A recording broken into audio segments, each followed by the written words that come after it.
सत्यनारायणदेवं वन्देऽहं कामदं प्रभुं लीलया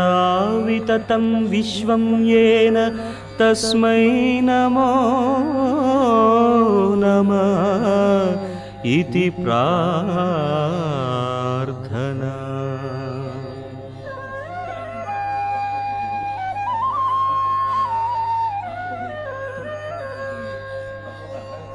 భగవద్భక్తులారా, తీర్థస్థానమైన నైమిషారణ్య వన ప్రాంతంలో సూత పౌరాణిక మహారుషిని ఒక రోజున శౌనకాది మహామునులందరూ వినయ విధేయతలతో నమస్కరించి, గురువర్య,